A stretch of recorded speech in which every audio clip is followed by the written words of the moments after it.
Class 10 प्रश्नावली 3.5 का question number 3 कहता है वर्ग गुणनखंड विधि से बनाने के लिए और परीक्षा की दृष्टि से यह बहुत बहुत मोस्ट क्वेश्चन। लेकिन पहले मैं इस क्वेश्चन को प्रतिस्थापन से बनाऊंगा, फिर मैं विलोपन से बनाऊंगा, सॉरी वर्ग गुणनखंड से बनाऊंगा। ठीक है, चलिए प्रतिस्थापन को देख लीजिए क्योंकि दोनों मोस्ट है, दोनों में से एक परीक्षा में पूछता ही। प्रतिस्थापन से बनाने के लिए दिमाग लगा लीजिए। पहला को समीकरण ए का बाद वाला को समीकरण, कोई दिक्कत? चलिए समीकरण 2 को आगे बढ़ाइए। किसको बुआ रे? मेरे रूम में होगा। समीकरण 2 को आगे बढ़ाइए पहले।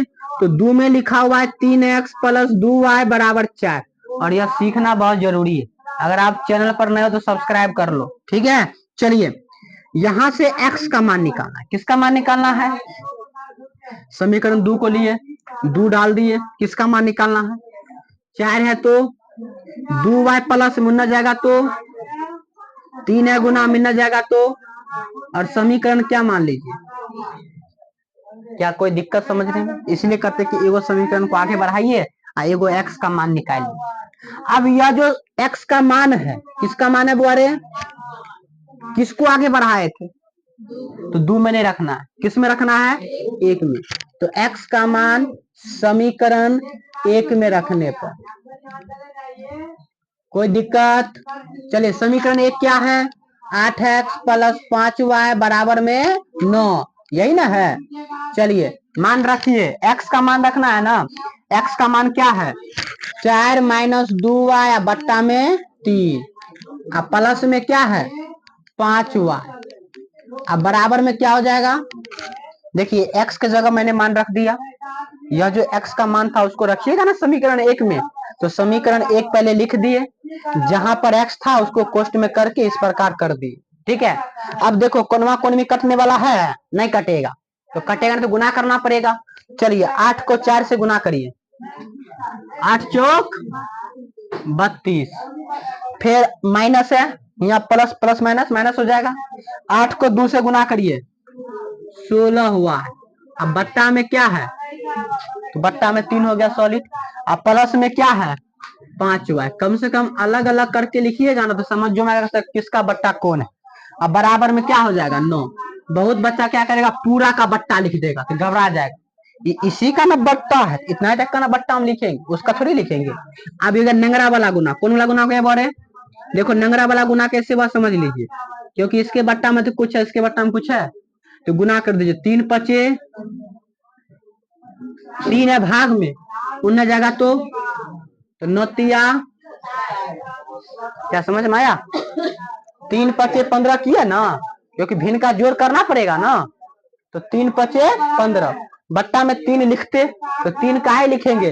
3 भाग में न जाएगा तो गुना। चलिए आप देखिए 16 में से 15 गया, माइनस वाई हो जाएगा। माइनस 16 है 15, तो 16 में से 15 गया तो 1 होगा ना। अब बड़ा 16 है तो माइनस ही चिन्ह होगा, तो 1 लिखा नहीं जाता। क्या लिख दिए बुआरे? वाई। 32 से प्लस में न जाएगा तो किसमें होगा? 32 प्लस में न गया तो, चलिए y का मान निकालना है ना। 27 में से 32 जाएगा तो 32 में 27 गया तो -5 होगा ना। तो माइनस से माइनस क्या हो गया? कट गया, इसीलिए y का मान कितना निकल गया? 5। अब अगला स्टेप में था कि y का मान समीकरण किस में डालना है, तो y का मान समीकरण 3 में रखने पर, 3 में रखने पर। चलिए समीकरण 3 देखिए क्या है। समीकरण 3 है x बराबर 4 माइनस 2y, अब बट्टा में क्या है? 3, यही ना है। चलिए मान रखिए, 4 है तो 4 माइनस 2 गुने y का मान कितने, तो y का मान 5 रख दिए, बट्टा में 3 है तो 3 आता करने के लिए।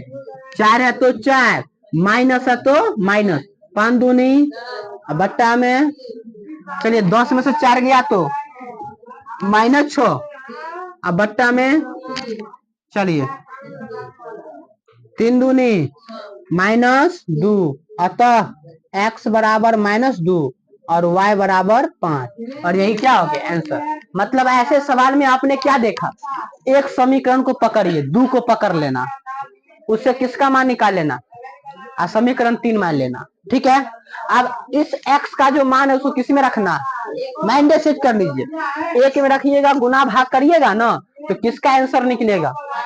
अब इस y का मान किस में डालेंगे? तब ना x का मान निकल जाएगा। आप 1 में 2 में किसी में डालिएगा तो निकल जाएगा, लेकिन सुविधा के लिए हम किस में डालते हैं? 3 में डालते हैं। बताइए इसमें क्या भारी है? कुछ भारी है? अब इसी सवाल को हम बनाएंगे बर्ज गुणनखंड विधि से। कौन विधि से बुआ? बर्ज गुणनखंड विधि।